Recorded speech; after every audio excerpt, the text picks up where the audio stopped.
இந்த வீடியோவில் நம்ம மெயின் மெமரி பற்றி பார்க்க போகிறோம்.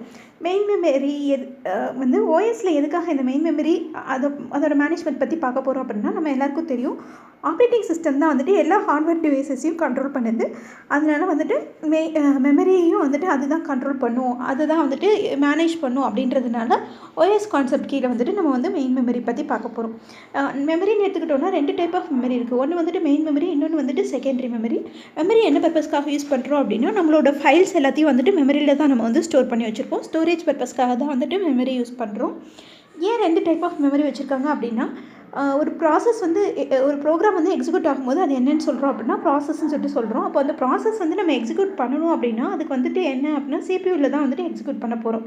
ஏன்னா சிபியூவில் தான் என்ன இருக்கும் அப்படின்னா அர்த்தமெட்டிக் அண்ட் லாஜிக் யூனிட்ஸ் இருக்கும். ஸோ அதனால் சிபியூவில் தான் வந்துட்டு நம்ம சிபியூக்கு வந்து தான் வந்துட்டு எந்த ஒரு இன்ஸ்ட்ரக்ஷனுமே வந்துட்டு எக்ஸிக்யூட் ஆகும். அப்போது அந்த சிபியூவுக்கு வந்து என்ன வேணும் அப்படின்னா, அந்த ப்ரோக்ராம் வந்துட்டு உங்களுக்கு தெரியும் ஸ்டெப் பை ஸ்டெப் ப்ரொசீஜர்ன்றதுனால ஒவ்வொரு இன்ஸ்ட்ரக்ஷனாக எடுத்து தான் வந்துட்டு அது வந்துட்டு அந்த ப்ரோக்ராமை வந்து எக்ஸிக்யூட் பண்ணும். இந்த மெமரியிலிருந்து தான் வந்துட்டு என்ன பண்ணணும், அந்த இன்ஸ்ட்ரக்ஷனை வந்து அதை ஃபெச் பண்ணணும்.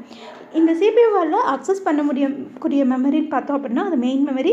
அப்புறம் சிபியூ கூட வந்து ஏதாவது இன்பில்ட்டாக வந்து மெமரி இருந்துச்சுன்னா அது ரெண்டையும் தான் வந்துட்டு அதால் அக்சஸ் பண்ண முடியும். அதால் வந்து செகண்டரி ஸ்டோரேஜ் டிவைசஸை அக்சஸ் பண்ண முடியாது. அதனால தான் என்ன பண்ணியிருக்கோம் அப்படின்னா மெயின் மெமரி அப்படின்றத வந்து வச்சுருக்கோம். சரி, ஓகே, இதால் வந்துட்டு சிபியூவால் வந்துட்டு செகண்டரி ஸ்டோரேஜ் டிவைசஸ் அக்சஸ் பண்ண முடியாது அப்படின்னா நம்ம மெயின் மெமரி மட்டுமே வச்சுக்கலாம்ல. எதுக்காக செகண்டரி ஸ்டோரேஜ் டிவைசஸ் வச்சுருக்கோம் அப்படின்னா, அந்த செகண்டரி ஸ்டோரேஜ் டிவைசஸ் வந்து கெப்பாசிட்டி கம்பேர் பண்ணிங்க அப்படின்னா மெயின் மெமரியை கம்பேர் பண்ணும்போது ரொம்ப லார்ஜ் சைஸாக வந்துட்டு இருக்கும். ஸோ அப்போ வந்து பெருசாக இருக்கிறதுனால அதில் வந்துட்டு எவ்வளோ நம்பர் ஆஃப் ப்ராசஸ் வேணாலும் உங்களால் வந்துட்டு ஸ்டோர் பண்ணி வச்சுக்க முடியும். அதே போல் இப்போ நீங்கள் பவர் ஆஃப் பண்ணிட்டோம் அப்படின்னா மெயின் மெமரியில் இருக்கிற கண்டென்ட் வந்துட்டு எரேஸ் ஆயிரும். அதனால நம்ம என்ன பண்ணியிருக்கோம் அப்படின்னா பர்மனெண்ட்டாக டேட்டாவை வந்து ஸ்டோர் பண்ணி வைக்கணும் அப்படின்றதுக்காகவும் எல்லா டேட்டாவையும் ஸ்டோர் பண்ணி வச்சுருக்கணும் அப்படின்றதுக்காகவும் செகண்டரி மெமரி வந்துட்டு நம்ம கண்டுபிடிச்சிருக்கோம். மெயின் மெமரி எதுக்காக அப்படின்னா எக்ஸிக்யூட் பண்ணுறதுக்கு சிபியூவால் அக்சஸ் பண்ண முடிஞ்ச ஒரே மெமரி அப்படின்னா அது வந்து மெயின் மெமரி தான். அதனால வந்துட்டு மெயின் மெமரின்னு சொல்லிட்டு வச்சுருக்கோம். இதுக்காக தான் வந்துட்டு 2 டைப் ஆஃப் மெமரி வந்துட்டு நம்ம வந்து வச்சுருக்கோம். இப்போது நம்ம வந்துட்டு செகண்டரி ஸ்டோரேஜ் டிவைசஸில் இருக்கிற ப்ரோக்ராம்லாம் வந்துட்டு என்ன அப்படின்னா, அதில் வந்துட்டு நிறைய எல்லா ப்ரோக்ராமுமே வந்துட்டு இதில் தான் வந்துட்டு நம்ம வந்துட்டு ஸ்டோர் பண்ணி வச்சுருப்போம். இப்போ வந்து ஏதாவது ஒரு சில ப்ரோக்ராம் வந்து எக்ஸிக்யூட் பண்ணுறதுக்கு ரெடியாக இருக்குது அப்படின்னா அந்த மாதிரி என்னென்ன ப்ராசஸ்லாம் வந்து எக்ஸிக்யூட் பண்ணுறதுக்கு ரெடியாக இருக்கோ அதெல்லாம் வந்துட்டு ஒரு இன்புட் க்யூவில் வந்துட்டு கொடுத்துருப்பீங்க. P7, P5 இந்த மாதிரி வந்துட்டு நிறைய ப்ரோக்ராம் வந்துட்டு இருக்கும்.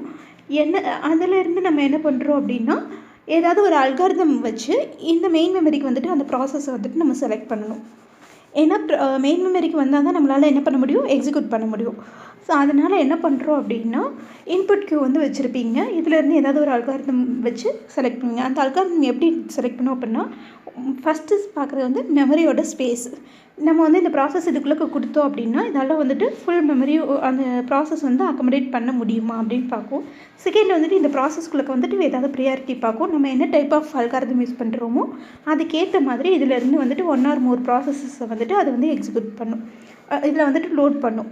இதில் பார்த்தீங்க அப்படின்னா 3 ப்ராசஸ் வந்துட்டு உங்களுக்கு வந்துட்டு லோட் பண்ணியிருக்காங்க. இந்த மாதிரி தான் வந்துட்டு ஃபஸ்ட்டு வந்துட்டு மெயின் மெமரிக்கு வந்துட்டு கொண்டுட்டு வருவீங்க. அதுக்கடுத்து பார்த்தோம் அப்படின்னா அந்த ப்ராசஸ் வந்து நம்ம எக்ஸிக்யூட் பண்ணணும் இல்லையா. எக்ஸிக்யூட் பண்ணணுன்னா என்ன பண்ணுறோம், சிபியூக்கு வந்துட்டு போவீங்க. சிபியூக்கு வந்துட்டு நமக்கு தெரியும் அந்த 5 ஸ்டேட்ஸ் வந்துட்டு இருக்குது. அதில் வந்துட்டு ஃபஸ்ட்டு என்ன அப்படின்னா ரெடி க்யூ.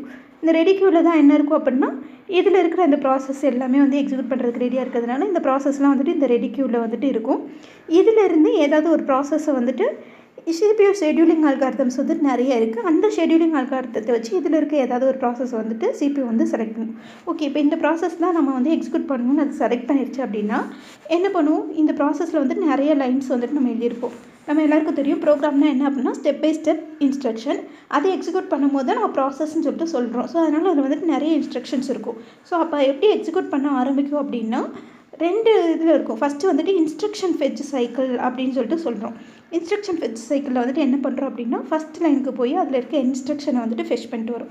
செகண்ட் என்ன பண்ணும் அப்படின்னா அந்த லைனை வந்து டீகோட் பண்ணும். ஃபார் எக்ஸாம்பிள் A=P+Cன்னு சொல்லியிருந்தோம் அப்படின்னா இந்த லைனில் வந்துட்டு என்ன ஆப்ரேஷன் பண்ண சொல்லியிருக்காங்க அப்படின்னு பார்ப்போம். ஸோ 2 மெமரி லொக்கேஷனுக்கு போய் அங்கே இருக்க டேட்டா ஃபெச் பண்ணி அதில் இருக்கிற வேல்யூஸை வந்து ஆட் பண்ணி இன்னொரு மெமரி லொக்கேஷனுக்கு வந்துட்டு சேவ் பண்ணணும் அப்படின்ற இன்ஸ்ட்ரக்ஷன் வந்துட்டு அவங்க கொடுத்துருக்காங்க. இந்த மாதிரி வந்துட்டு இன்ஸ்ட்ரக்ஷனை வந்து ஃபெச் பண்ணும், டீகோட் பண்ணும். டீகோட் பண்ணி முடிச்சிட்டதுக்கப்புறம் என்ன பண்ணும் அப்படின்னா அந்த இன்ஸ்ட்ரக்ஷனை வந்து எக்ஸிக்யூட் பண்ண ஆரம்பிக்கும். எப்படி அப்படின்னா இப்போ வந்துட்டு என்ன சொல்லியிருக்காங்க, இது ரெண்டும் வந்துட்டு மெமரி லொக்கேஷனில் இருக்க வேல்யூ வந்துட்டு நமக்கு வேணும்னு சொல்லியிருக்காங்க. இது ரெண்டும் என்ன அப்படின்னா டேட்டா. ஸோ அப்போ வந்துட்டு இந்த பிக்குரிய வேல்யூ சிக்குரிய வேல்யூ எங்கே இருக்குது அப்படின்னு சொல்லிட்டு பார்க்கும். இங்கே போய் அதுக்குரிய மெமரி லொக்கேஷனில் போய் அந்த டேட்டாவை வந்து ஃபெச் பண்ணும். ஸோ சிபி வந்து எக்ஸிக்யூட் பண்ணுறது என்ன அப்படின்னா ஃபஸ்ட்டு வந்து இன்ஸ்ட்ரக்ஷன் ஃபெச் சைக்கிளுக்கு போய் அந்த இன்ஸ்ட்ரக்ஷனை ஃபெச் பண்ணிவிட்டு அதை டீகோட் பண்ணி முடிச்சதுக்கப்புறம் என்ன பண்ணணும், அதை வந்துட்டு ப்ராசஸ் பண்ணுறதுக்கு என்ன வேணும், 2 டேட்டா வேணும். ஸோ அந்த டேட்டா ஃபெச் பண்ணும். அப்போ டேட்டா ஃபெச் சைக்கிள்னு சொல்லிட்டு ஒன்று இருக்கும். அதுவும் எங்கே தான் இருக்கும் அப்படின்னா மெயின் மெமரியிலேருந்து வந்துட்டு அந்த டேட்டாவுக்கு வந்து போய் ஃபெச் பண்ணும். இப்போ இங்கே என்ன அப்படின்னா பீன்றது இடத்துல நம்ம 4ன்னு கொடுத்துருக்கோம், சீன் இருக்க இடத்துல 7 கொடுத்துருக்கோம். அப்போ என்ன பண்ணும், இந்த 2 வேல்யூ ஆட் பண்ணும்.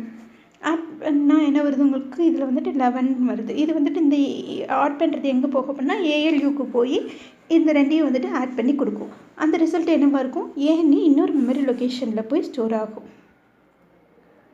ஏன்ற வேரியபிளுக்கு நம்ம எங்கே மெமரி லொக்கேஷனில் வந்துட்டு எங்கே அசைன் பண்ணி வச்சுருக்கோமோ அந்த வேரியபிளுக்கு அந்த லொக்கேஷனில் போயிட்டு அந்த வேல்யூ வந்துட்டு நமக்கு வந்துட்டு ஸ்டோர் பண்ணும். அதுக்கப்புறம் என்ன பண்ணும் அப்படின்னா நெக்ஸ்ட் இன்ஸ்ட்ரக்ஷனை வந்துட்டு ஃபெச் பண்ணும். இதே ப்ராசஸ் வந்துட்டு நமக்கு வந்துட்டு கன்டினியூ ஆகிக்கிட்டு இருக்கும். இதுதான் வந்துட்டு ஒரு ப்ராசஸ் வந்து கம்ப்ளீட் பண்ணுறதுக்குரிய ஹோல் ப்ரொசீஜர். இப்போ இதில் பார்த்தீங்க அப்படின்னா என்ன வருது, மெயின் மெமரியிலேருந்து இன்ஸ்ட்ரக்ஷனை ஃபெச் பண்ணணும், டேட்டாவையும் வந்து மெயின் மெமரியிலேருந்து ஃபெச் பண்ணணும். அப்புறம் ஒரு ரிசல்ட் வேணும்னா மெயின் மெமரியில் வந்து ஸ்டோர் பண்ணணும். இது தான் வந்துட்டு நமக்கு வந்துட்டு மெயினாக இது பண்ணுது. ஸோ அப்போ வந்துட்டு இந்த இடத்துல வந்து சிபியூவும் மெயின் மெமரியும் வந்துட்டு கம்யூனிகேட் பண்ணிக்கிறது ஒரு ப்ராசஸ் வந்து எக்ஸிக்யூட் பண்ணும்போது. அப்போது இதில் வந்துட்டு இதை எஃபிஷியண்ட்டாக வந்துட்டு இந்த ப்ராப்ளம் வந்துட்டு ஹேண்டில் பண்ணோம் அப்படின்னா இதில் வந்துட்டு என்னென்ன ப்ராப்ளம் வரும்னு பார்த்துட்டு அதுக்குரிய சொல்யூஷன் வந்து கொடுத்துருக்காங்க. இதில் ஃபஸ்ட்டு என்ன ப்ராப்ளம் வரும் அப்படின்னா ஸ்டால்னு சொல்லிட்டு ப்ராப்ளம் வரும். ஸ்டால்னால் என்ன அப்படின்னா இப்போ நீங்கள் வந்துட்டு சிபியூ இருக்குது அப்படின்னா கிளாக் சைக்கிள் வந்து பார்த்துருப்பீங்க இல்லையா.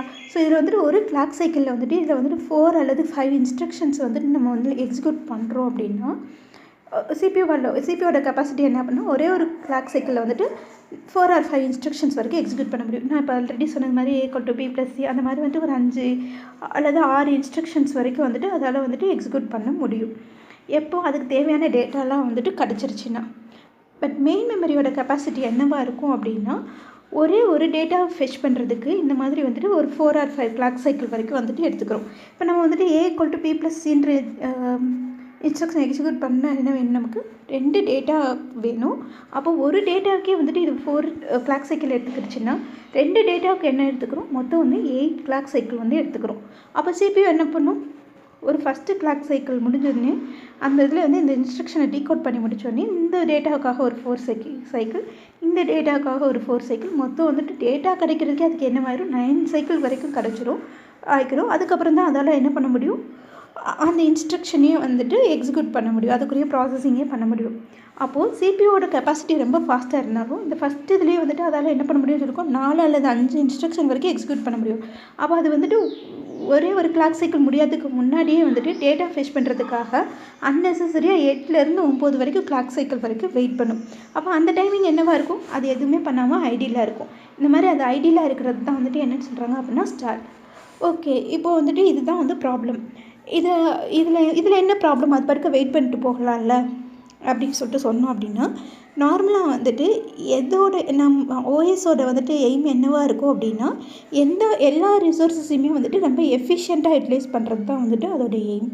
அதாவது இப்போ சிபியூன்னு எடுத்துக்கிட்டிங்க அப்படின்னா அந்த டிவைஸ் வந்துட்டு எவ்வளோக்கு எவ்வளோ இப்போ இதுக்கே வந்துட்டு இவ்வளோ நேரம் டிலே ஆயிடுச்சு அப்படின்னா அப்படியே ஒவ்வொரு இன்ஸ்ட்ரக்ஷனுக்கும் அது டிலே ஆகிக்கிட்டே இருக்குது, ரொம்ப நேரம் ஐடியலாக இருக்குன்னா இந்த டைமில் மித்தவங்க எல்லாம் என்ன பண்ணுவாங்க, ரெடி க்யூவில் வந்துட்டு வெயிட் பண்ணிகிட்டே இருப்பாங்க. அப்போ அவங்களோட வெயிட்டிங் டைம் என்னவாகும், ரொம்ப வந்துட்டு லென்த் ஆகும். அதனால் வந்துட்டு முடிஞ்ச அளவுக்கு வந்துட்டு இந்த சுச்சுவேஷனை வந்துட்டு அவாய்ட் பண்ணணும். மோரோவர் நம்மளோட எய்ம் என்னவாக இருக்கணும், எந்த ஒரு டிவைசஸுமே அது சிபியூவாக இருக்கட்டும், மெமரியாக இருக்கட்டும், இன்புட் டிவைசஸாக இருக்கட்டும், எல்லா ரிசோர்ஸஸாக இருந்தாலும் அதை வந்து எஃபிஷியண்ட்டாக வந்து யூட்டிலைஸ் பண்ணணும். எஃபிஷியன்ட்னா என்ன அப்படின்னா முடிஞ்ச அளவுக்கு அதை பிஸியாகவே வச்சுட்டு இருக்கணும், எப்போயுமே ஐடியலாக இருக்க விடக்கூடாது. இது வேலையே செய்யாமல் சும்மா இருந்துச்சுன்னா அதனால் என்னவாகும், நிறைய ப்ராசஸ் வந்துட்டு கரெக்டான டைமுக்கு வந்துட்டு அதால் கம்ப்ளீட் பண்ண முடியாமல் போயிடும்.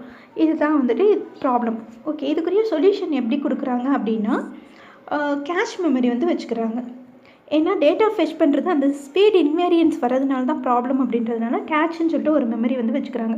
அது எப்படி இருக்கும் அப்படின்னா சிபியூக்குள்ளக்க வந்துட்டு இன்பில்ட்டாக இருக்கும். ஸோ இதில் வந்துட்டு என்ன மாதிரி வச்சுருப்பாங்க அப்படின்னா ஃப்ரீக்வெண்ட்டாக யூஸ் பண்ணுற டேட்டாலாம் வந்துட்டு இதில் வந்து ஸ்டோர் பண்ணி வச்சுருப்பாங்க. அப்போது இதிலேருந்து வந்து என்ன பண்ணிக்கிறோம், CPU டேட்டா வந்து ஃபெச் பண்ணிக்கிறோம். அப்போ மெயின் மெமரியிலேருந்து அந்த மெமரி பஸ்லேருந்து டேட்டா வந்துட்டு மெமரி பஸ் மூலமாக போய் அக்சஸ் பண்ணுறதுக்கு ஆகிற டைமை கம்பேர் பண்ணும்போது இது ப்ராசஸருக்குள்ளக்கே இருக்கிறதுனால ஈஸியாக வந்துட்டு இதில் இருக்க டேட்டா வந்துட்டு அக்சஸ் பண்ண முடியும். ஸோ அப்போ வந்துட்டு கேஷ் மெமரியில் இருக்க டேட்டா வந்து என்ன ஆகும் அப்படின்னா ப்ராசஸரை வந்துட்டு ரொம்ப ஃபாஸ்ட்டாக வந்து அக்சஸ் பண்ண முடியும். இந்த மாதிரி இந்த ப்ராப்ளத்துக்கு வந்துட்டு அவங்க சொல்யூஷன் வந்து கொடுத்துருவாங்க. ஓகே, இதில் இன்னொரு ப்ராப்ளம் என்ன வரும் அப்படின்னா இல்லீகல் அக்சஸ் வந்து வரும். இல்லீகல் அக்சஸ்னால் என்ன அப்படின்னா, இப்போ இந்த ப்ராசஸ் இருக்குது அப்படின்னா இந்த ப்ராசஸ் வந்து ஆப்ரேட்டிங் சிஸ்டமில் இருக்க ஏதாவது ஒரு ஆப்ரேட்டிங் சிஸ்டம் வந்து இந்த ப்ராசஸில் இருக்க ஏதாவது ஒரு இன்ஸ்ட்ரக்ஷன் வந்துட்டு அது ஃபெச் பண்ணவோ இல்லை அதில் இருக்க டேட்டா வந்து மாடிஃபை பண்ணுறதுக்கோ சான்சஸ் இருக்குது.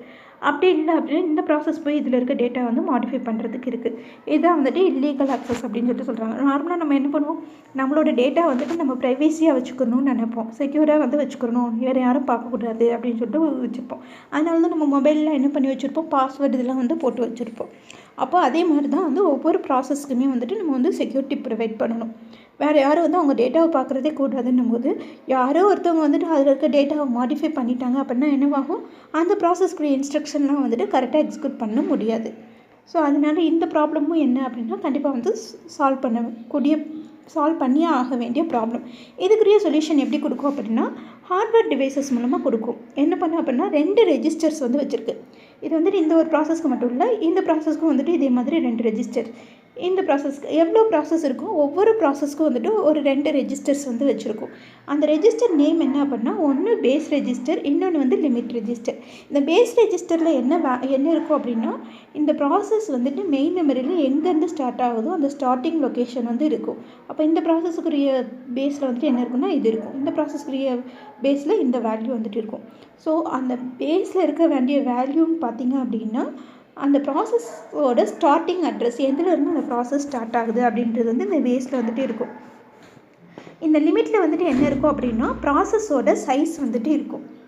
அப்போது இந்த சைஸையும் லிமிட்டையும் நீங்கள் ஆட் பண்ணிங்க அப்படின்னா ஆட்டோமேட்டிக்காக உங்களுக்கு பேஸையும் இந்த லிமிட்டையும் ஆட் பண்ணிங்கன்னா உங்களுக்கு ஆட்டோமேட்டிக்காக என்ன கிடச்சிரும், எண்டிங் அட்ரஸ் வந்து கிடச்சிரும். ஸோ ஏன்னா இந்த ப்ராசஸோட சைஸ் எவ்வளவோ அது வரைக்கும் தான் நம்ம வந்துட்டு மெயின் மெமரியில் கண்டினியூஸாக வந்துட்டு நம்ம ஸ்டோர் பண்ணி வச்சுருக்கோம்.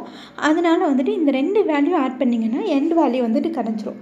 ஓகே, இந்த 2 ரெஜிஸ்டரை வச்சு நம்ம வந்து எப்படி செக்யூரிட்டி ப்ரொவைட் பண்ணுறோம் அப்படின்னா இந்த வேல்யூக்கு வந்து முன்னாடி இருக்கிறது வந்து அதாவது பேஸ் வேல்யூக்கு முன்னாடி வந்து நம்ம அக்சஸ் பண்ணக்கூடாது, என் வேல்யூக்கு பின்னாடி அக்சஸ் பண்ணக்கூடாது. இந்த என் வேல்யூ எப்படி கிடைக்கும், இந்த 2 வேல்யூ ஆட் பண்ணிங்கன்னா என் வேல்யூ வந்து கிடச்சிரும். அப்போது இந்த 2 வேல்யூ ஆட் பண்ணி கிடைக்கிறது வந்துட்டு என் அட்ரஸ், இதுக்கு மேலே போகக்கூடாது, இதுக்கு பேஸ் வேல்யூக்கு கீழே போகக்கூடாது. அப்படி பார்த்து நம்ம ப்ரொவைட் அப்படி அந்த மாதிரி போகாமல் பார்த்துக்கிட்டோம் அப்படின்னா அவங்கவுங்க ப்ராசஸ் வந்து அவங்கவுங்களுக்கு தான் இருப்பாங்க, வேறு யாருக்கும் வந்துட்டு போகாமல் பார்த்துக்கலாம். இப்போ இந்த ப்ராசஸ் போய் இதுக்கு முந்தின அட்ரஸை வந்து அக்சஸ் பண்ண முடியாது, ஏன்னா இந்த அட்ரஸுக்கு முன்னாடி வந்து அதனால் ஃபெச் பண்ண முடியாதனால இது 2 ஆட் பண்ணுறதுனால என்ன கிடச்சிரும், எண்ட் அட்ரஸ் கிடச்சிரும். அதனால் இதுக்கு அடுத்து இருக்கிறதுக்கு வந்துட்டு அதில் போய் அக்சஸ் பண்ண முடியாது. இதுதான் வந்துட்டு என்ன கொடுத்துருக்காங்க அப்படின்னா இந்த டயக்ராமில் வந்துட்டு கொடுத்துருப்பாங்க. இந்த மாதிரி தான் வந்துட்டு சொல்யூஷன் கொடுத்துருப்பாங்க. நான் ஆல்ரெடி சொன்னது மாதிரி CPU வந்துட்டு அந்த எந்த ப்ராசஸ்க்கு வந்துட்டு எக்ஸிக்யூட் பண்ணணும்னு நினைக்குதோ அதோட பேஸ் ரெஜிஸ்டர், அதோட பேஸ் ப்ளஸ் லிமிட் வந்து இந்த மாதிரி கொடுத்துருப்பாங்க. இப்போ நான் வந்து அட்ரஸ் ஜென்ரேட் பண்ணிடுச்சு அப்படின்னா நம்ம என்ன சொன்னோம், அந்த பேஸ்லேருந்து தான் ஸ்டார்டிங் அட்ரஸ், அதனால் அந்த பேஸாக இருக்கலாம் ஏன்னா அதை விட கிரேட்டராக இருக்கலாம். அப்படின்னா என்ன அர்த்தம், அந்த ப்ராசஸ் அதுக்குரிய இன்ஸ்ட்ரக்ஷனை தான் எக்ஸிக்யூட் பண்ணுதுன்னு அர்த்தம். அதனால் வந்துட்டு அது வந்துட்டு நெக்ஸ்ட்டு ஸ்டெப்புக்கு வந்து மூவ் பண்ணிடும். ஒருவேளை லெஸ் தென்னாக இருந்துச்சுன்னா என்ன அர்த்தம், அதுக்கு முன்னாடி இருக்கிற ஒரு ப்ராசஸ் வந்து எக்ஸிக்யூட் பண்ண ட்ரை பண்ணுதுன்னு அர்த்தம். அதனால் அந்த இன்ஸ்ட்ரக்ஷனை வந்து ட்ராப் பண்ணிடுறோம். ட்ராப் பண்ணிட்டு என்ன பண்ணுறோம் அப்படின்னா இது அட்ரஸிங் எரர் அப்படின்றத வந்துட்டு சொல்லிடுறோம். சரி, ஓகே, இதோட கிரேட்டராக இருந்துச்சுன்னா போதுமா, ஒருவேளை அதோட லிமிட்டையும் தாண்டி அது இப்போ அதோட 300லேருந்து ஸ்டார்ட் ஆகுது, அதோட மோஸ்ட்லி 400 வரைக்கும் தான் இருக்குது அப்படின்னா 400க்கு மேலே போயிடுச்சுன்னா என்ன பண்ணுறது அப்படின்றதுனால தான் நம்ம என்ன பண்ணுறோம் அப்படின்னா பேஸ் ப்ளஸ் லிமிட்டை வந்து ஆட் பண்ணுறோம். இது 2 ஆட் பண்ணால் நமக்கு என்ன கிடச்சிரும், எண்ட் அட்ரஸ் வந்து கிடச்சிரும். ஸோ அந்த எண்ட் அட்ரஸை விட கம்மியாக இருக்கணும்.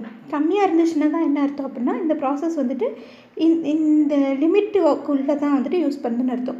ஒருவேளை இதை விட ஜாஸ்தியாக ஆயிடுச்சுன்னா என்ன பண்ணுறோம், அப்பையும் வந்துட்டு நம்ம வந்துட்டு ட்ராப் பண்ணிடுறோம். இதை ட்ராப் பண்ணிட்டு அட்ரஸிங் எரர் அப்படின்னு சொல்லிட்டு கொடுத்துரும். ஓகே, இந்த 2 கண்டிஷனையும் கொடுத்துருச்சு, கரெக்ட் ஆயிடுச்சு அப்படின்னா என்ன அர்த்தம், பேஸை விட கிரேட்டராக இருக்குது, எண்டை விட லெஸ்ஸாக இருக்குது அப்படின்னு என்ன அர்த்தம்? அதுக்குரிய இன்ஸ்ட்ரக்ஷன் தான் அப்படின்றது அதுக்கு தெரிஞ்சிடும். ஸோ அப்போ என்ன பண்ணுறோம் அப்படின்னா, அந்த பர்டிகுலர் மெயின் லொக்கேஷனுக்கு போய் அங்கே என்ன இன்ஸ்ட்ரக்ஷனோ இல்லை டேட்டாவோ இருக்கோ அதை ஃபெச் பண்ணிவிட்டு சிபியூக்கு வந்துட்டு கொடுத்துட்றோம். கொடுத்துறதுக்கப்புறம் வந்துட்டு நம்ம வந்துட்டு அந்த இன்ஸ்ட்ரக்ஷனை வந்து டீகோட் பண்ணுறது, அந்த மாதிரி வந்துட்டு அதோட ஆப்ரேஷன்ஸ் வந்துட்டு கரெக்டாக வந்து செய்ய ஆரம்பிச்சிடும். ஓகே, இப்போ இப்படி கொடுத்தா மட்டும் போதுமா? இதில் வந்துட்டு வேறு எந்த ப்ராப்ளமும் வராதா அப்படின்னு சொல்லிட்டு கேட்டால் வரலாம். என்ன மாதிரி ப்ராப்ளம் வரலாம்? இப்போ இந்த ப்ராசஸ் வந்துட்டு ஒருவேளை இந்த ப்ராசஸோட அட்ரஸ் லொக்கேஷனை வந்துட்டு நான் அக்சஸ் பண்ணணுன்னு நினைக்கிது இந்த லொக்கேஷனுக்கு. அப்போ அதை என்ன பண்ணிக்கலாம்?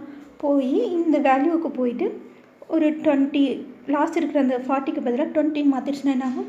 இதுக்கு முன்னாடி இருக்கிற ஒரு 20 இன்ஸ்ட்ரக்ஷனை வந்து இதால் வந்து அக்சஸ் பண்ண முடியும். அப்போ அந்த மாதிரி சுச்சுவேஷனை எப்படி ஹேண்டில் பண்ணுறது அப்படின்னு சொல்லிட்டு யோசிச்சுருக்காங்க. இப்போ அதுக்கு தான் என்ன பண்ணியிருக்காங்க அப்படின்னா, இந்த பேஸ் ரெஜிஸ்டரும் சரி லிமிட்டும் சரி, இதுக்குள்ளே எவ்வளோ இன்ஸ்ட்ரக்ஷன் எவ்வளோ ப்ராசஸ் இருந்தாலும் சரி, அந்த ஒவ்வொன்றோட பேஸ் அண்ட் லிமிட் ரெஜிஸ்டருக்குரிய வேல்யூ எங்கே இருக்கும் அப்படின்னா ஆப்ரேட்டிங் சிஸ்டத்துக்குரிய மெமரி லொக்கேஷனில் இருக்கும். அப்போ என்ன பண்ண முடியாது? யூசர் மோட்லேருந்து யாருமே எக்ஸிக்யூட் பண்ண முடியாது, அந்த வேல்யூவை போய் எதுவும் பண்ண முடியாது. அதாவது ஆப்ரேட்டிங் சிஸ்டமால் மட்டும்தான் இந்த கண்டென்ட்டை வந்துட்டு மாடிஃபை பண்ணவோ இல்லை க்ரியேட் பண்ணவோ முடியும். வேறு யாராலையும் இந்த கண்டென்ட்டை போய் டச் பண்ணவே முடியாது. அதனால் வேறு எந்த ப்ராசஸுமே போய் இந்த 2 வேல்யூயுமே மாற்றவே முடியாது. இந்த மாதிரி பண்ணுறதுனால இவங்க என்ன பண்ணிடுறாங்க அப்படின்னா, ஒவ்வொரு ப்ராசஸ்க்கும் வந்துட்டு அவங்களுக்குரிய அந்த செக்யூரிட்டியை வந்துட்டு ஹைலி ப்ரொவைட் பண்ணிடுறாங்க. இதுக்கப்புறம் பார்த்திங்க அப்படின்னா அட்ரஸ் பைண்டிங்னா என்ன அப்படின்னா, நம்ம ஆல்ரெடி சொல்லியிருக்கோம், செகண்டரி மெமரியிலேருந்து எந்தெந்த ப்ராசஸ் வேணுமோ அது வந்து இன்புட் க்யூக்கு வரும்.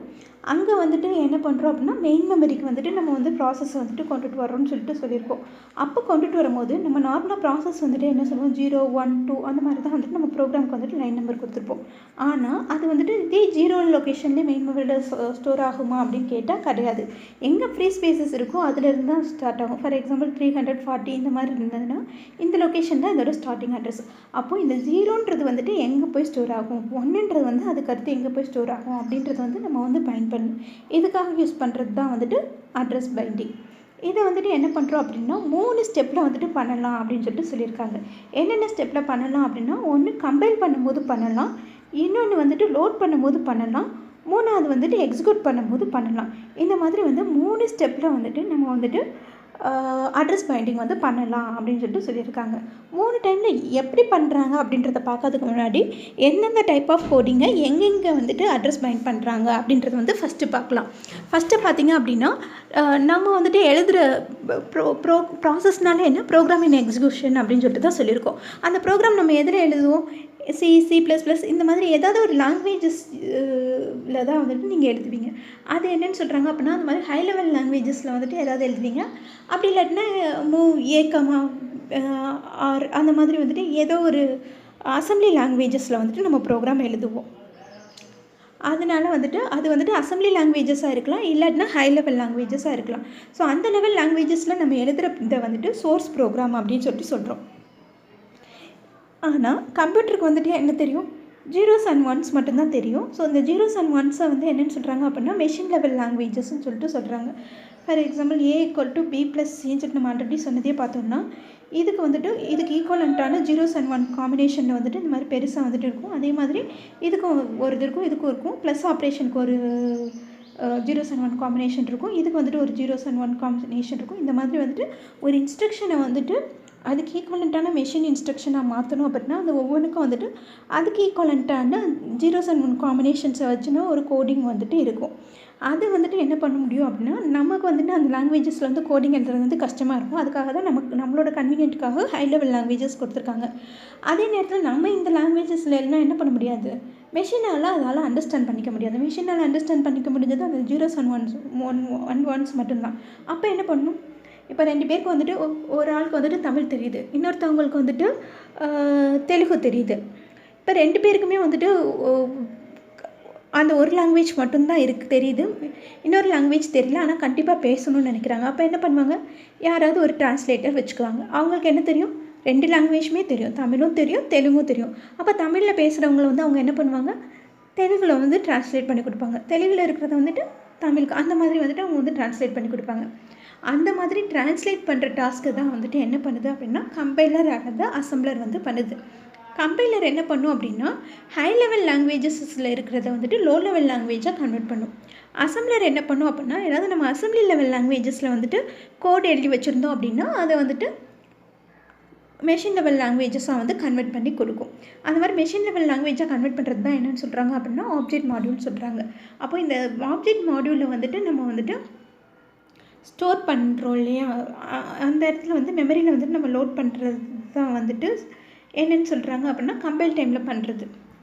ஓகே, இந்த சோர்ஸ் ப்ரோக்ராம் ஆப்ஜெக்ட் மாடியூலில் கன்வெர்ட் பண்ணிட்டோம்னா எல்லா கோடிங்குமே கிடச்சிரும்ல. அப்புறம் வேறு எதை வந்துட்டு வேறு டைமிங்கில் பண்ணுறோம் அப்படின்னு கேட்டால் இல்லை. நம்ம வந்துட்டு ஒரு ப்ரோக்ராமிங் எடுத்துட்டோம் அப்படின்னா இப்போ ஃபார் எக்ஸாம்பிள் மெயினில் எடுத்துக்கிட்டிங்க அப்படின்னா என்ன பண்ணுவீங்க, அதில் இருந்துட்டு வந்துட்டு வேறு ஏதாவது ஒரு ப்ரோக்ராமில் இருக்கிறதோ இல்லை ஃபைலில் இருக்கிற ஃபங்க்ஷனையும் வந்துட்டு நம்ம வந்துட்டு கால் பண்ணியிருப்போம்.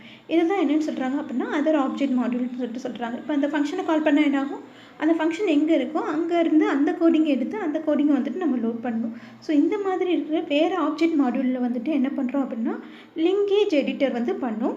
இதை தவிர வந்துட்டு லோட் பண்ணும்போது என்ன பண்ணுறோம் அப்படின்னா நம்ம வந்துட்டு பிரிண்ட்எஃப் ஸ்கேன்எஃப் அந்த மாதிரி வந்துட்டு நிறைய லைப்ரரி ஃபங்க்ஷன்ஸ் வந்துட்டு எழுதியிருப்போம். இப்போ பிரிண்ட்எஃப் நம்ம கொடுத்தோன்னே என்ன ஆகும், நம்ம என்ன பிரிண்ட்எஃப்ல கொடுத்துருக்கோமோ அந்த லைன் வந்து டிஸ்பிளே பண்ண ஆரம்பிச்சிடும். ஆனால் அது டிஸ்பிளே பண்ணுறதுக்குரிய அந்த ஸ்டெப் ப்ரொசீஜர் வந்து எதில் இருக்கும் அப்படின்னா அந்த லைப்ரரி ஃபங்க்ஷனில் தான் இருக்கும். ஸோ அந்த லைப்ரரி ஃபங்க்ஷன்லேருந்து அந்த பர்டிகுலர் ஃபங்க்ஷனுக்குரிய கோடிங் வந்து கொண்டுட்டு வரணும். அது எங்கே பண்ணும் அப்படின்னா லோடரில் வந்து பண்ணும். ஸோ இந்த வேறு object module plus system library அதில் இருக்கிற அந்த கோடிங்கெல்லாம் வந்துட்டு பைண்ட் பண்ணுறதுக்கு தான் வந்து எந்த டைமில் பண்ணுறோம் அப்படின்னா லோட் டைமில் வந்து பண்ணுறோம். இது தவிர இந்த சிஸ்டம் லைப்ரரின்னு நம்ம சொன்னோம் இல்லையா, அது வந்துட்டு எல்லா டைமுமே வந்துட்டு முதலே பண்ணிடுவோமானா கிடையாது. ஒரு சில டைம் என்ன பண்ணுறோம் அப்படின்னா நம்ம அந்த ப்ரோக்ராமை வந்து எக்ஸிக்யூட் பண்ணும்போது அதாவது நம்ம ரன்னு கொடுத்ததுக்கு அப்புறம் தான் வந்துட்டு அந்த அட்ரஸ் பைண்டிங் வந்து பண்ணுவோம். ஸோ அதை வந்து என்னென்னு சொல்கிறாங்க அப்படின்னா டைனமிக் லோடட் சிஸ்டம் லைப்ரரி அப்படின்னு சொல்லிட்டு சொல்கிறாங்க. ஸோ அந்த மாதிரி இருக்கிறத வந்துட்டு என்ன பண்ணுறோம் அப்படின்னா எக்ஸிக்யூஷன் டைமில் வந்துட்டு பண்ணுறோம். இதுதான் வந்துட்டு அந்த ப்ரோக்ராமில் வந்துட்டு எந்தெந்த டைப் ஆஃப் கோடிங்கை வந்துட்டு எப்போ பைண்ட் பண்ணுறோம் அப்படின்றது. ஓகே, எந்த கோடிங்கெல்லாம் வந்துட்டு எந்தெந்த டைமிங்கில் பண்ணுறோன்னு பார்த்தாச்சு.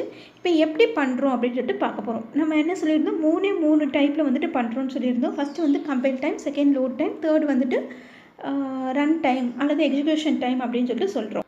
இப்போது கம்பைல் டைமில் பண்ணுற இது வந்துட்டு என்ன டைப் ஆஃப் அட்ரஸ் பைண்டிங் இருக்கும் அப்படின்னா அப்சல்யூட் கோடை வந்து அட்ரஸ் பைண்ட் பண்ணும்.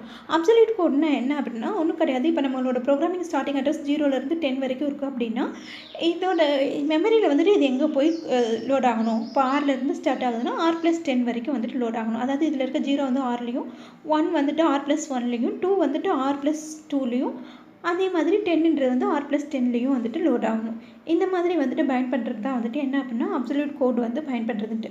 ஓகே, இதில் இருக்க இன்ஸ்ட்ரக்ஷன் எப்படி இது பண்ணுவாங்க அப்படின்னா வேரியபிள் கவுண்ட் வச்சு பண்ணுவாங்க. வேரியபிள் கவுண்ட்னா என்ன அப்படின்னா இப்போ ஃபார் எக்ஸாம்பிள் இது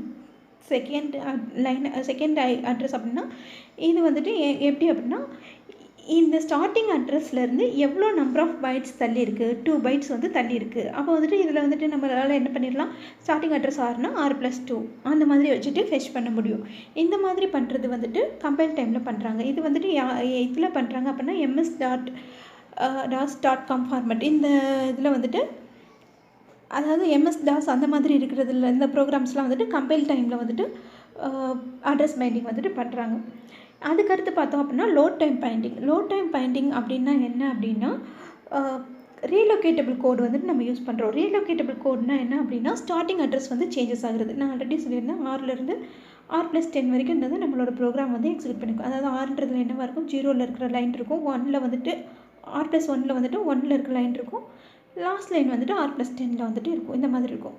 சப்போஸ் இப்போ இது ஆரோட வேல்யூ வந்துட்டு ஒரு 100ன்னு வச்சுக்கிட்டிங்கன்னு வச்சுக்கோங்களேன். அப்போ என்ன ஆகும், 100ல் வந்துட்டு ஃபஸ்ட் இன்ஸ்ட்ரக்ஷன் இருக்கும், 101ல் வந்துட்டு செகண்ட் இன்ஸ்ட்ரக்ஷன் இருக்கும், 100ல் வந்துட்டு 0th இன்ஸ்ட்ரக்ஷன் இருக்கும், 101ல் வந்துட்டு ஃபஸ்ட் இன்ஸ்ட்ரக்ஷன் இருக்கும், அப்புறம் 110ல் வந்துட்டு லாஸ்ட் இன்ஸ்ட்ரக்ஷன் வந்துட்டு இருக்கும். இப்போது இந்த இன்ஸ்ட்ரக்ஷனை வந்துட்டு எப்படி வந்துட்டு ரீலோட் பண்ணுறோம் அப்படின்னா ஸ்டார்டிங் அட்ரஸ் வந்துட்டு நம்ம சேஞ்ச் பண்ணுறோன்னு வச்சுக்கோங்களேன். அந்த மாதிரி இடத்துல இருக்கிறது தான் வந்துட்டு ரீலொகேட்டபிள் கோடு. நான் ஆல்ரெடி சொன்ன மாதிரி 100லேருந்து 110 வரைக்கும் இருக்குது அப்படின்னா நான் ஸ்டார்டிங் அட்ரஸ் வந்து இதை 15 மாற்றுறேன். அப்போ என்ன ஆகும், 50, 51 அப் டு என்னவாக இருக்கும் 60 வரைக்கும் வந்துட்டு இந்த வேல்யூஸ் வந்துட்டு நம்ம ஸ்டோர் பண்ணுவோம். இல்லை இந்த ஸ்டார்டிங் அட்ரஸை வந்துட்டு நான் வந்துட்டு ஒரு 200 மாற்றுறேன் அப்படின்னு சொன்னால் என்னவாக இருக்கும், 100ல் இருக்கிறது வந்துட்டு 200க்கு போகும், 110ல் இருக்கிறது வந்துட்டு 210க்கு போகும். இந்த மாதிரி வந்து இந்த ரேஞ்சஸ்குள்ளே வந்துட்டு இதில் இருக்க ப்ரோக்ராமிங்லாம் வந்துட்டு மாறும். அந்த ஸ்டார்டிங் அட்ரஸை பொறுத்து நம்ம வந்து வேல்யூஸ் சேஞ்சஸ் பண்ணுறது தான் வந்துட்டு ரீலோகேட்டபிள் கோட் அப்படின்னு சொல்லிட்டு சொல்கிறோம். தேர்ட் என்ன அப்படின்னா எக்ஸிக்யூஷன் டைமில் இந்த வந்து என்ன அப்படின்னா ஒரு மெமரி செக்மெண்ட்லேருந்து இன்னொரு மெமரி செக்மெண்ட்டுக்கு வந்துட்டு ஒரு ப்ராசஸ் மூவ் ஆச்சு அப்படின்னா அந்த டைமிங்கில் பண்ணுற பைண்டிங் தான் வந்து எக்ஸிக்யூஷன் டைம் பைண்டிங் அப்படின்னு சொல்லிட்டு சொல்கிறோம். இப்போ இதில் வந்துட்டு என்ன சொல்கிறாங்க அப்படின்னா 2 இது வந்து வச்சுருக்காங்க. லாஜிக்கல் அட்ரஸ், ஃபிசிக்கல் அட்ரஸ்ன்னு சொல்லிட்டு அட்ரஸ் பைண்ட் பண்ணுறதுக்காக. லாஜிக்கல் அட்ரஸ்னால் என்ன அப்படின்னா CPU ஜென்ரேட் பண்ணுற அட்ரஸ் வந்து லாஜிக்கல் அட்ரஸ். அதாவது நம்ம ப்ரோக்ராம் வந்து ஒரு எக்ஸிக்யூட் ஆகும்போது ப்ராசஸ்ன்னு சொல்லிட்டு சொல்கிறோம் இல்லையா, அந்த ப்ராசஸோட அட்ரஸ் அது எப்படி இருக்கும் அப்படின்னா நம்ம வந்து இந்த ப்ராசஸில் வந்துட்டு ஒரு 10 லைன்ஸ் இருக்குன்னா 0 1 2 3 அப்படின்னு சொல்லிட்டு அந்த ப்ராசஸோட அட்ரஸஸ் வந்து இந்த மாதிரி வந்துட்டு ஜென்ரேட் பண்ணும். எதுனா CPU வந்துட்டு இந்த மாதிரி ஜென்ரேட் பண்ணும். இந்த 0ன்ற அட்ரஸ் வந்துட்டு ஆக்சுவல் மெமரி ஸ்பேசஸில் எங்கே போய் லோட் ஆகுதோ ஒரு 400ல் லோட் ஆச்சுன்னா இதுதான் வந்துட்டு என்னென்னு சொல்கிறாங்க அப்படின்னா ஃபிசிக்கல் அட்ரஸ் அப்படின்னு சொல்லிட்டு சொல்கிறாங்க. இப்போ இது ரெண்டையும் வந்துட்டு மேப் பண்ணுறதுக்காக என்ன பண்ணுறாங்க அப்படின்னா மெமரி அட்ரஸ் ரெஜிஸ்டர் அப்படின்னு சொல்லிட்டு ஒன்று வச்சுருக்காங்க. மெமரி மேனேஜ்மெண்ட் யூனிட் அப்படின்னு சொல்லிட்டு வச்சு அது மூலமாக வந்துட்டு இது பண்ணுறாங்க. நான் ஆல்ரெடி சொன்னது மாதிரி CPU ஜென்ரேட் பண்ணுற address logical address, physical memory ஆக்சுவலாக இருக்க மெயின் மெமரியில் வந்துட்டு அந்த அட்ரஸ் எங்கே இருக்கோ அதுதான் வந்து ஃபிசிக்கல் அட்ரஸ். இதை மேப் பண்ணுறதுக்கு மெமரி மேனேஜ்மெண்ட் அட்ரஸ் வந்து யூனிட் வந்து வச்சுருக்காங்க. இப்போ இந்த ரீலொகேஷன் லோடரில் வந்துட்டு என்ன இருக்கும் அப்படின்னா நம்ம வந்துட்டு அங்கே இந்த ப்ராசஸோட ஸ்டார்டிங் அட்ரஸ் என்ன அப்படின்றதுக்காக நம்ம ஒரு பேஸ் ரெஜிஸ்டரில் ஒரு வேல்யூ வச்சுருந்தோம் இல்லையா, அந்த வேல்யூ தான் வந்துட்டு இந்த ரீலொகேஷன் ரெஜிஸ்டரில் இருக்கும். ஃபார் எக்ஸாம்பிள் இந்த ப்ராசஸ் வந்துட்டு 14,000 லொக்கேஷன்லேருந்து ஸ்டார்ட் ஆகிருக்கும். இதோட 0th லைன் வந்து 14,000ல் இருந்திருக்கும். ஃபஸ்ட் லைன் வந்துட்டு 1ல் இருந்திருக்கும். இப்போ வந்து 346ன்ற லைனை நான் ஃபெச் பண்ணேன் அப்படின்னா இந்த ரீலொகேஷன் ரெஜிஸ்டரில் இருக்க வேல்யூ கூட நான் வந்துட்டு இதை ஆட் பண்ணேன் அப்படின்னா எனக்கு கிடைக்கிறது தான் வந்துட்டு ஆக்சுவலான அட்ரஸ். இப்போ ஃபார் எக்ஸாம்பிள் 0 1 2 3ன்னு சொல்லிட்டு இருக்குதுன்னு வச்சுக்கோங்களேன்.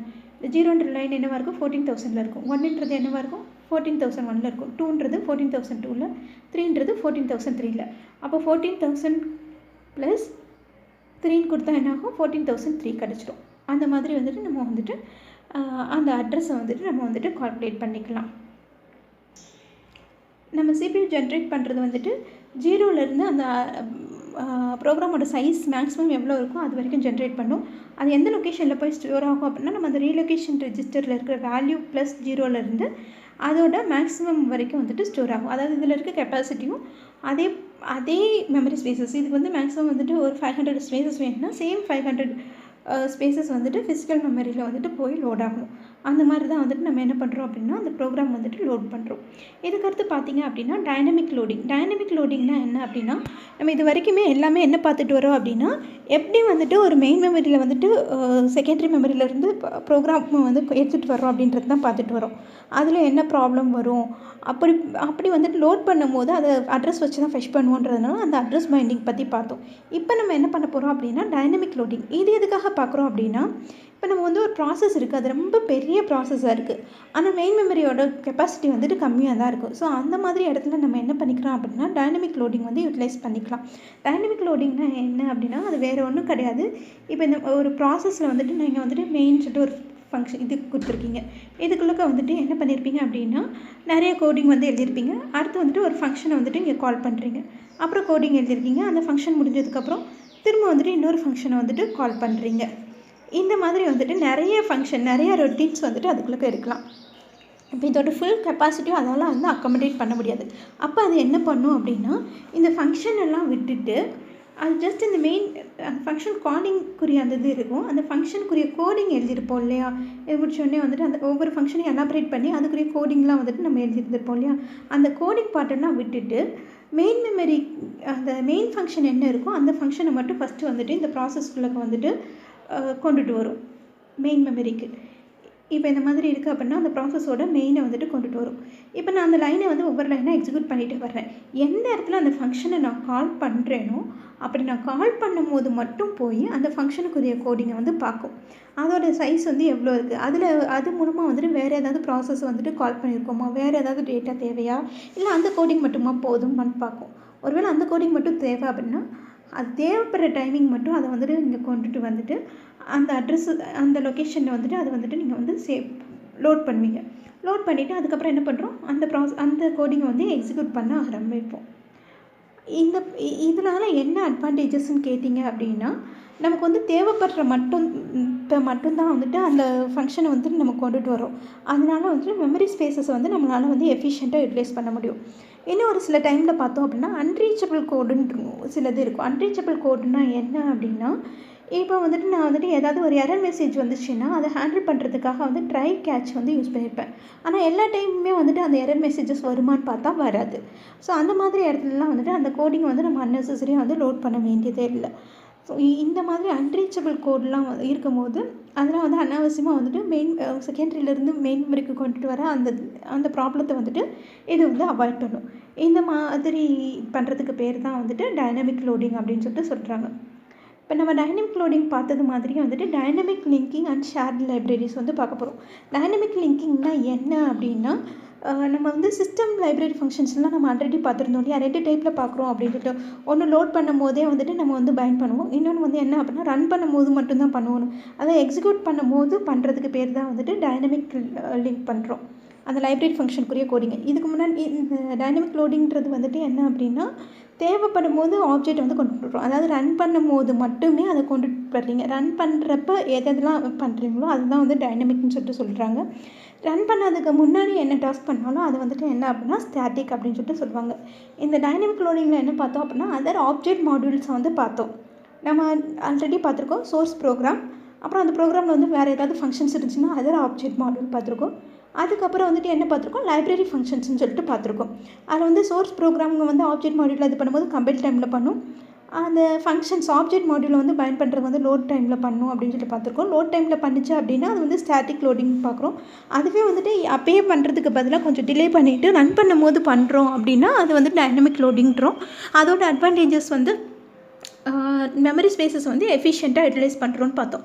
அதே மாதிரி தான் லைப்ரரி ஃபங்க்ஷன்ஸை வந்துட்டு 2 இடத்துல வந்து நம்மளால் பயன் பண்ண முடியும். ஒன்று வந்துட்டு ஸ்டாட்டிக், இன்னொன்று வந்துட்டு டைனமிக் அப்படின்னு சொல்லிட்டுருவோம். அதாவது ஒன்று லோட் பண்ணும்போது, இன்னொன்று வந்துட்டு ரன் பண்ணும்போதுன்னு சொல்லிட்டு பார்க்குறோம். ஸோ இதனால் வந்துட்டு இதை வந்துட்டு ரன் பண்ணும்போது பண்ணுறதுனால என்ன அட்வான்டேஜஸ்னால், டைனமிக் லோடிங்கில் வந்துட்டு என்ன அட்வான்டேஜஸோ அதே அட்வான்டேஜஸ் தான். மோரோவர் நம்ம லைப்ரரி ஃபங்க்ஷன்ஸ்னு சொல்லிட்டு பார்க்குறதுனால நம்ம எல்லாருக்குமே தெரியும், ஒரு சில சிண்டாக்ஸ்லாம் பார்த்தோம் அப்படின்னா எல்லாத்துலேயுமே நம்ம யூட்டிலைஸ் பண்ணுவோம். லைக் printf கண்டிப்பாக வந்துட்டு ஒரு ப்ரோக்ராம் எழுதுறோம்னா அட்லீஸ்ட் டிஸ்பிளேவாவது பண்ண தான் செய்வோம். அது எந்த லாங்குவேஜில் இருந்தாலும். அப்போ அதுக்குரிய கோடிங் என்னவாக இருக்கும், லைப்ரரி ஃபங்க்ஷன்ஸில் தான் இருக்கும். அப்போ ஒவ்வொரு தடவையும் ஒவ்வொரு ப்ராசஸ்க்கும் அதுக்குரிய கோடிங்கை வந்துட்டு நம்ம அந்த ப்ராசஸ்க்குரிய மெமரி ஸ்பேஸஸில் கொண்டுட்டு வந்து வச்சோன்னா, இப்போ ஒரு 10 ப்ராசஸ் இருக்குன்னா அதோட கெப்பாசிட்டி வந்துட்டு ஒரு 10 பைட்ஸ் இருக்குதுன்னு வச்சுக்கோங்களேன்.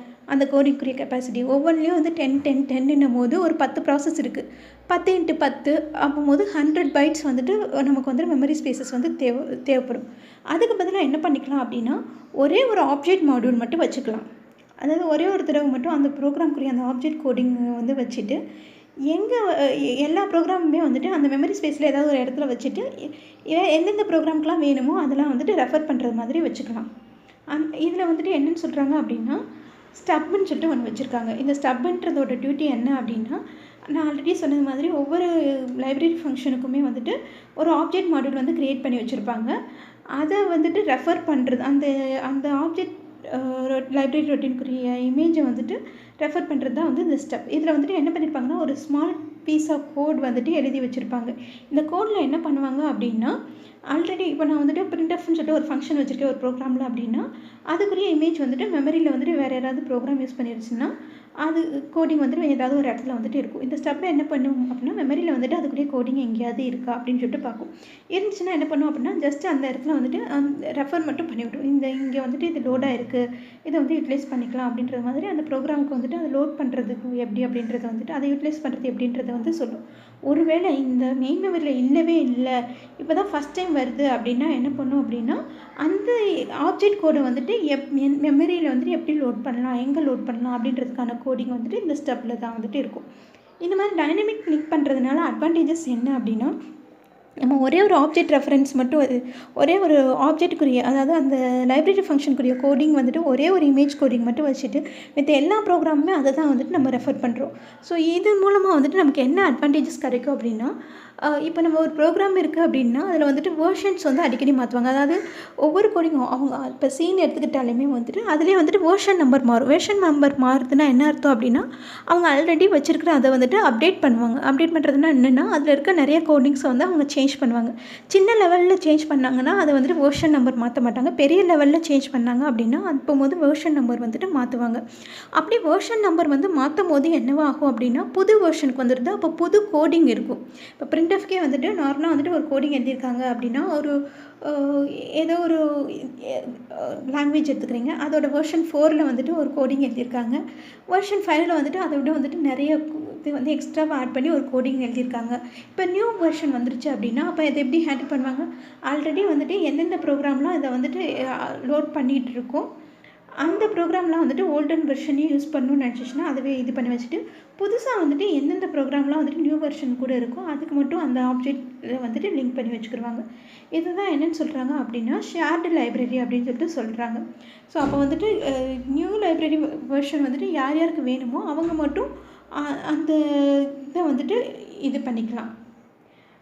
மித்தவங்களாம் வந்துட்டு ஓல்டன் லைப்ரரியே வந்துட்டு வேணும் அப்படின்னா கன்டினியூ பண்ணிக்கலாம். அந்த மாதிரி பண்ணுறதுக்கு பேர் வந்துட்டு ஷேர்டு லைப்ரரி அப்படின்னு சொல்லிட்டு சொல்கிறாங்க. இது தவிர வந்துட்டு என்ன அப்படின்னா ஸ்வாப்பிங்னா என்ன அப்படின்னா நம்ம வந்துட்டு என்ன பண்ணுறோம் அப்படின்னா அடிக்கடி வந்துட்டு நமக்கு வந்துட்டு செகண்டரி ஸ்டோரேஜ் டிவைஸஸ்க்கும் ப்ரைமரி ஸ்டோரேஜ் டிவைஸ்க்கு இடையில வந்துட்டு அதாவது மெயின் மெமரிக்கும் செகண்டரி ஸ்டோரேஜ் டிவைஸஸ்க்கும் இடையில வந்துட்டு என்ன ஆகும், ப்ராசஸ் வந்து அடிக்கடி மூவ் ஆகிட்டு வரும் அப்படின்னு சொல்லிட்டு பார்த்தோம். நம்ம ப்ராசஸ் எக்ஸிக்யூட் பண்ணிகிட்டு இருக்கும் போதே வந்துட்டு இப்போ இந்த ப்ராசஸ் இருக்குது, இதில் மெயின் மெமரியில் வந்துட்டு ஒரு 4 ப்ராசஸ் இருக்குது அப்படின்னா P1 P2ன்னு சொல்லிட்டு 4 ப்ராசஸ் வருது. இமீடியட்டாக வந்துட்டு இப்போ எனக்கு வந்து இந்த ப்ராசஸ் வந்துட்டு ரொம்ப ரொம்ப முக்கியமான ப்ராசஸ், மித்த எல்லா ப்ராசஸோட இதுதான் ஃபஸ்ட்டு எக்ஸிக்யூட் பண்ணணும் அப்படின்னு சொல்லிட்டு நினைக்கிறோம். அப்போது என்ன பண்ணுறோம் அப்படின்னா இங்கே செக் பண்ணி பார்க்குறோம் மெமரி ஸ்பேசஸ் இல்லை. அப்போ என்ன பண்ணுவோம், இந்த ப்ராசஸ் வந்து ஃபோர்ஸ் பண்ணி வெளியில் எடுத்து ஒரு இடத்துல ஸ்டோர் பண்ணிவிட்டு இந்த ப்ராசஸை வந்துட்டு உள்ளக்க கொண்டுட்டு வரும். இந்த மாதிரி பண்ணுற ப்ராசஸ் இதுதான் வந்து என்ன அப்படின்னா ஸ்வாப் இன் ஸ்வாப் அவுட் அப்படின்னு சொல்லிட்டு சொல்கிறாங்க. ஸோ அந்த மாதிரி வந்துட்டு டெம்ப்ரரியாக வந்து ஸ்டோர் பண்ணுறதுக்காக யூஸ் பண்ணுறது தான் வந்து பேக்கிங் ஸ்டோர் அப்படின்னு சொல்லிட்டு சொல்கிறாங்க. பேக்கிங் ஸ்டோர்ன்றது ஒன்றும் கிடையாது, அதுவும் ஒரு மெமரியாக தான் இருக்கும். ஆனால் என்ன அப்படின்னா இதிலேருந்து அதுக்கு வந்துட்டு ஃபாஸ்ட்டாக வந்துட்டு மூவ் பண்ணுறது மாதிரி ஏதாவது ஒரு ஹார்ட் டிஸ்காக வந்துட்டு இருக்கும் அது. ஸோ நமக்கு வந்துட்டு எப்போ வேண்டாமோ இந்த ப்ராசஸ் வந்துட்டு வெளியில் போகணும் அப்படின்றப்போ வந்துட்டு இதை ஃபோர்ஸ் பண்ணி வெளியில் எடுத்துறாங்க. இப்போ இதில் பார்த்தீங்கன்னா P1 ப்ராசஸ் இருக்குது, P2 வந்து இமீடியட்டாக வேணும்னு இருக்குது. அப்போ இதில் P1 வந்துட்டு ஃபோர்ஸ் பண்ணி வெளியில் எடுத்து அந்த பேக்கிங் ஸ்டோரில் ஸ்டோர் பண்ணி வச்சுட்டு அங்கேருந்து P2 எடுத்து யூசர் ஸ்பேஸில் வந்துட்டு கொடுத்துட்றாங்க. இந்த மாதிரி வந்துட்டு இந்த ப்ராசஸை வந்துட்டு நமக்கு வந்துட்டு ரன் பண்ணுறாங்க. இப்போ இந்த மாதிரி ஸ்வாப் பண்ணுறதுக்கு வந்துட்டு எவ்வளோ டைம் தேவைப்படும் அப்படின்னு சொல்லிட்டு பார்க்குறோம். டிஸ்பேச்சர் தான் வந்துட்டு இந்த மாதிரி ஸ்வாப் இன் ஸ்வாப் அவுட் பண்ணுற ப்ராசஸ்லாம் வந்துட்டு செக் பண்ணிவிட்டு அந்த ப்ராசஸ்லாம் டிஸ்பேச்சர் தான் பண்ணணும். இப்போ வந்துட்டு இதில் வந்துட்டு எவ்வளோ டைம் எடுத்துக்கிறோம் அப்படின்னு பார்த்தீங்க அப்படின்னா இப்போ வந்துட்டு ஒரு யூசர் ப்ராசஸோட கெப்பாசிட்டி வந்து 100 MBயாக இருக்குது.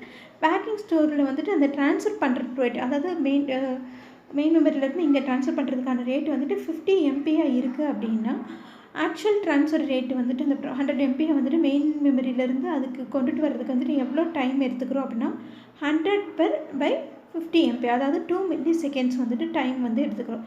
அப்போ டோட்டலாக வந்துட்டு ஸ்வாப் டைம் என்னவா எடுத்துக்கிறோம் அப்படின்னா 200 milliseconds வந்துட்டு எடுத்துக்கிறோம். இது வந்துட்டு நார்மலாக இருக்கிற அந்த ஸ்வாப் பண்ணுறதுக்குரிய டெக்னாலஜி. எப்போ வந்து ஸ்வாப் பண்ணுறோம் மெயின் மெமரியில் அப்படின்றது. இதை தவிர வந்துட்டு நம்ம மொபைல் சிஸ்டம் அதாவது நம்ம யூஸ் பண்ணுற மொபைல்லாம் என்ன பண்ணிக்க மாட்டாங்க அப்படின்னா மோஸ்ட்லி இந்த ஸ்வாப்பிங் ஆப்ரேஷன் பண்ணி வச்சுருக்க மாட்டாங்க. எதுக்காக அப்படின்னா அதில் இருக்கிறதே வந்துட்டு கெப்பாசிட்டியாக வந்துட்டு கம்மியாக தான் இருக்கும், அது குட்டியான இதாக தான் இருக்கும். அப்படின்றதுனால அதில் வந்துட்டு ஒரு செகண்டரி ஸ்டோரேஜ் டிவைசஸ் வந்து வச்சு அப்படிலாம் இது பண்ண முடியாது. அதில் வந்து ஃப்ளாஷ் மெமரி தான் வந்து யூஸ் பண்ணியிருப்பாங்க ஜென்ரலாக. அதனால் வந்துட்டு நிறைய ஃபோனில் வந்துட்டு என்ன பண்ணியிருப்பாங்க அப்படின்னா இந்த ஸ்வாப் இன் ஸ்வாப் அவுட் ஃபங்க்ஷனே பண்ண வேண்டியது இருக்காது. ஏன்னா இருக்கிறதே ஒரே ஒரு மெமரி, அது ஃப்ளாஷ் மெமரியாக மட்டும்தான் இருக்கும். அதுக்கேற்ற மாதிரி வந்துட்டு அவங்க வந்துட்டு அந்த ப்ராசஸே பண்ணாமல் வந்துட்டு அந்த ஆப்ரேட்டிங் சிஸ்டம் வந்துட்டு ஹேண்டில் பண்ணும். அப்போ வந்துட்டு என்ன ஆகும் அப்படின்னா நம்மளால் வந்துட்டு மெமரியோட கெப்பாசிட்டி எவ்வளவோ அதுக்கேற்ற மாதிரி தான் வந்துட்டு அதில் வந்துட்டு அந்த உங்களோட ப்ரோக்ராம்லாம் வந்துட்டு ஸ்டோர் பண்ண முடியும். ரொம்ப மெமரியோட கெப்பாசிட்டி ஜாஸ்தியாகிடுச்சு அப்படின்னா அந்த இதெல்லாம் வந்துட்டு அது என்ன பண்ணி விட்டுரும் அப்படின்னா எரேஸ் பண்ணி அதை ஸ்டோர் பண்ணுறதுக்கு வந்துட்டு அலோவ் பண்ணாது.